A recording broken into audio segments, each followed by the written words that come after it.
Hey guys, welcome to study with Sunil. देखिए दोस्तों, हमने राजस्थान जीके के जो 50,000 क्वेश्चन आंसर की सीरीज शुरू कर रखी है उसको अपन कंटिन्यू करते हैं और आज का लेसन अपन शुरू करते हैं। देखिए, आज अपन बात करेंगे लोक देवता के बारे में। राजस्थान के जो लोक देवता है प्रमुख, उसके बारे में अपन बात करते हैं। पहला क्वेश्चन आपको दे रखा है, केसर कालमी किस लोक देवता की घोड़ी है? केसर कालमी नाम की जो घोड़ी है वो कौन से लोक देवता की है, ये आपको बताना है। रामदेव जी की, हड़बू जी की, पाबू जी की या फिर देवनारायण जी की? तो देखिए, इसका आंसर कौन सा होगा? पाबू जी, ऑप्शन थर्ड। इनका जन्म कहां पर हुआ था पाबू जी का? जोधपुर में। कोल्लूम नाम की एक जगह है जोधपुर में, वहां पर इनका जन्म हुआ था। इनके पिता का नाम था धांधल, इनकी माता का नाम था कमला दे, इनकी पत्नी का नाम था फुल्लम दे।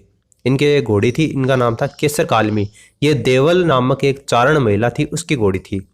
बाबूजी राठौड़ जो थे वो गायों की रक्षा के लिए, इसका विवाह हो रहा था जब फेरों से उठ आए थे और जिंदराज खिंची से युद्ध लड़ते हुए करते हुए बाबूजी मारे गए थे। जिंदराज खिंची कहाँ का राजा था? जायल का राजा था।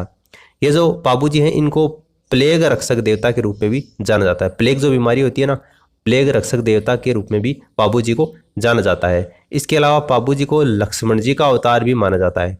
लक्ष्मण जी का अवतार भी बाबूजी को ही कहा जाता है। ऊंट रक्षक देवता भी बाबूजी को कहते हैं। ऊंट पालक जाति जो रेबारी है, यानी कि जो रायका जाति है, उसके मुख्य देवता के रूप में बाबूजी पूजे जाते हैं।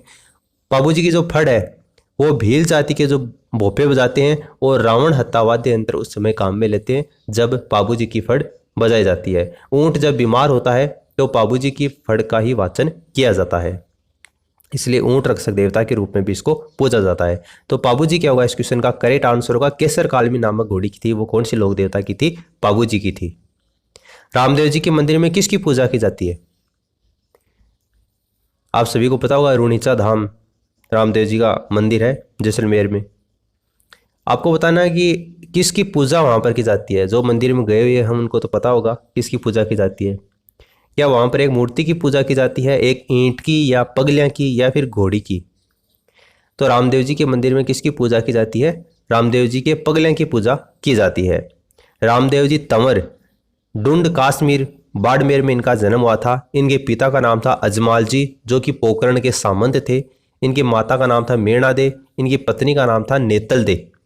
भाद्रपद शुक्ल एकादशी को रुणीचा जैसलमेर में रामदेव जी ने जीवित समाधि ली थी और इनसे एक दिन पहले भाद्रपद शुक्ल दशमी को इनकी बहन डालीबाई मेघवाल ने भी समाधि ली थी। इनके गुरु का नाम कई बार एग्जाम में पूछा जाता है, ध्यान में रखना, बालीनाथ।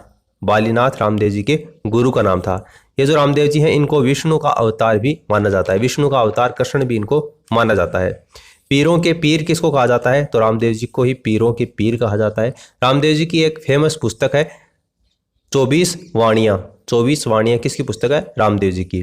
कामड़िया जो पंथ है वो रामदेव जी ने स्थापित किया था, जिसमें महिलाओं के द्वारा 13 ताली नृत्य किया जाता है। रुणीचा में पर्चा बावड़ी भी बनी हुई है। रामदेव जी के मंदिर में इसके पगले पूजे जाते हैं। ठीक है, पगले की पूजा की जाती है रामदेव जी के मंदिर में। इसके अलावा रामदेव जी का जो झंडा है उसको किस नाम से जाना जाता है? नेजा के नाम से जाना जाता है। रामदेव जी का झंडा को नेजा बोलते हैं। रामदेव जी का जो घोड़ा है उसको लीलो बोलते हैं। रामदेव जी के जो जागरण लगता है उसको जमो बोलते हैं। और रामदेव जी के मेघवाल जो भक्त हैं उसको रिखिया बोला जाता है। तो ये कुछ टर्म्स हैं रामदेव जी से रिलेटेड, इसको भी आपको ध्यान में रखनी है। तो रामदेव जी के मंदिर में किसकी पूजा की जाती है? पगलियां की पूजा की जाती है। किस लोक देवता ने महमूद गजनवी से युद्ध किया? कौन से लोक देवता ने महमूद गजनवी से युद्ध किया? बाबू जी ने, हड़बू जी ने, देवनारायण जी ने या गोगा जी ने? तो देखिए, इसका आंसर होगा गोगा जी।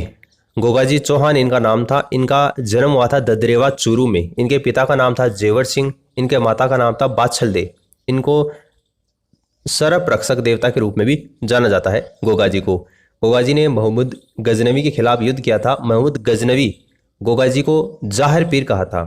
गोगा जी को जाहिर पीर किसने कहा था? महमूद गजनवी ने कहा था। जाहिर पीर का मतलब होता है साक्षात देवता। तो महमूद गजनवी ने जब गोगा जी से युद्ध किया तो इनको साक्षात देवता यानी कि जाहिर पीर नाम से पुकारा था।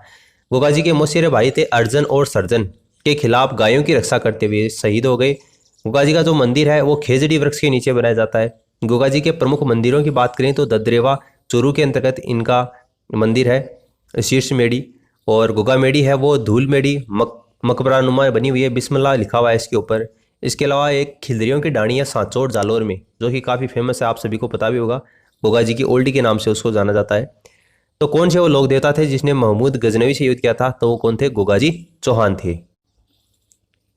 कौन से लोक देवता शगुन शास्त्र के ज्ञाता थे? शगुन शास्त्र यानी कि भविष्य बताते थे। तो कौन से लोक देवता थे जो भविष्य बताते हैं, शगुन शास्त्र के ज्ञाता थे?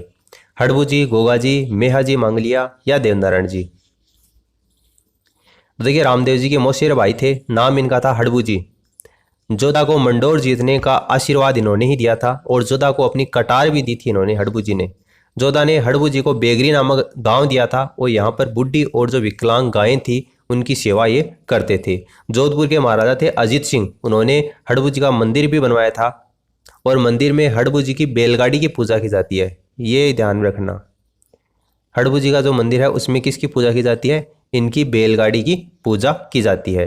देखो काफ़ी लोग देवता हैं जिनमें किसी के पगले की पूजा की जाती है, जैसे रामदेव जी हैं, और हड़बू जी हैं, इनकी बैलगाड़ी की पूजा की जाती है। तो ये कुछ अलग फैक्ट्स बनते हैं जिसके बारे में कई बार एग्जाम में पूछा जाता है। अब जिनका पढ़ा हुआ नहीं होता वो ये सोचते हैं कि यार उनकी मूर्ति की पूजा की जाती होगी, लेकिन एक्चुअल में ऐसा होता नहीं है। इनकी बैलगाड़ी की पूजा की जाती है और ये शगुन शास्त्र के ज्ञाता थे, यानी कि भविष्य बताते थे।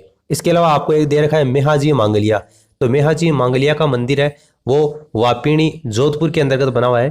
कहते हैं कि इनके भोपों की वंश वृद्धि नहीं होती। और मेहाजी मांगलिया का जो मेला बढ़ता है कृष्ण जन्माष्टमी के दिन, जैसलमेर के राणकदेव भाटी से युद्ध करते हुए मेहाजी मांगलिया मारे गए थे। तो हड़बू जी क्या होगा? इसका करेक्ट आंसर होगा शगुन शास्त्र के ये ज्ञाता थे। काला बाला का देवता किसे कहा जाता है? काला बाला का देवता किसे कहा जाता है? गोगाजी, तेजाजी, पाबूजी, हड़बूजी? काला बाला का देवता किसको कहा जाता है? तेजाजी को कहा जाता है। तेजाजी जाट परिवार से थे। इनका जन्म खरनाल नागौर में हुआ था। इनके पिता का नाम ताहड़ जी था। इनकी माता का नाम रामकुंवरी था। इनकी पत्नी का नाम पेमल दे था। इनकी एक घोड़ी थी जिसका नाम क्या था? लीलन। लीलन इसकी घोड़ी थी। एक ट्रेन का नाम भी अभी हाल ही में लीलन एक्सप्रेस के नाम से किया गया है, तो उसको भी आप ध्यान में रखना। इनका ससुराल था पनेर अजमेर। तो ये अपने ससुराल पनेर अजमेर जा रहे थे, तो रास्ते में ही एक सुरसुरा नाम का स्थान आता है। वहाँ पर लाछा नामक महिला थी, गुजर महिला, उसकी गायों को बचाते हुए ये घायल हो गए थे।